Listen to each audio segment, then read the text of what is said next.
I wonder, obviously the president, even though he's gone through the transition process now, still seems to be doubting the results of the election, particularly the election here in Georgia.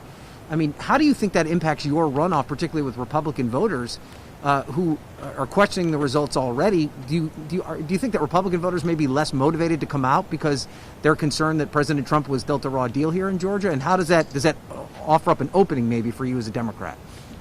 I'm not sure about the impact on turnout, but the disruption of an orderly transfer of power to the new administration has already done damage to the response to this pandemic and the response to the economic crisis.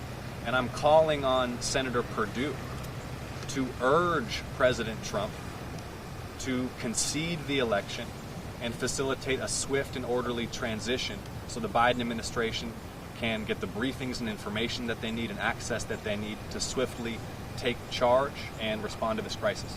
Marquise, thank you. Yeah, my question is, what do you say to the Georgia voters who say we already went out in November, we're just tired of voting? How do you convince them to vote for you? I'm not hearing that. I'm hearing voters who are invigorated by Joe Biden's victory here, who recognize that Trump is leaving. And now we have the opportunity to define the next era in our history. But we can't do that unless we win these 2 Senate races.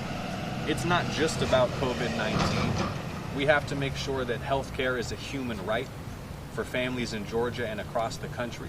We have to invest in infrastructure and clean energy to promote economic recovery and save our planet. We have to expand civil rights and voting rights. And Georgia voters recognize that all of that is on the line. And our capacity to enact legislation that achieves those goals depends upon winning these 2 Senate races. So the energy is high, the determination is high, and we're working really hard to get out the vote. Jon, you've mentioned in the past that this is a turnout election on January 5th, but there is a history in the state of Republicans outperforming in runoff elections compared to the general election. So what do you feel like you have to do to break that historic trend? Well, look, Joe Biden's victory here and the strength of Democratic candidates up and down the ballot these last 5 years in Georgia has been driven by powerful, determined turnout among black voters in Georgia. It's the black community that's been hit the hardest by COVID-19. It's the black community that's been hit the hardest by this economic crisis. It's a black community that is hurting because the continued failure of this country to deliver equal justice under the law means that we need a new Civil Rights Act and a new Voting Rights Act. And black voters are the heart and soul of the Democratic electorate here in Georgia, the focus of our turnout efforts, and cannot be taken for granted. So that is my response to your question. Thank you so much. Yep. Claudia Wockenmeier from German television. I just wanted to ask you, how dirty is this campaign going to be in the last weeks, and are you concerned what that will make for the democracy? Not concerned at all, and Alex was asking sort of what I've learned and how we reflect on things, and the attack ads are irrelevant. The 2 Republican incumbents aren't even running any positive ads. The GOP has no leader, has no vision, and has no agenda except spreading fear and ensuring that Joe Biden fails.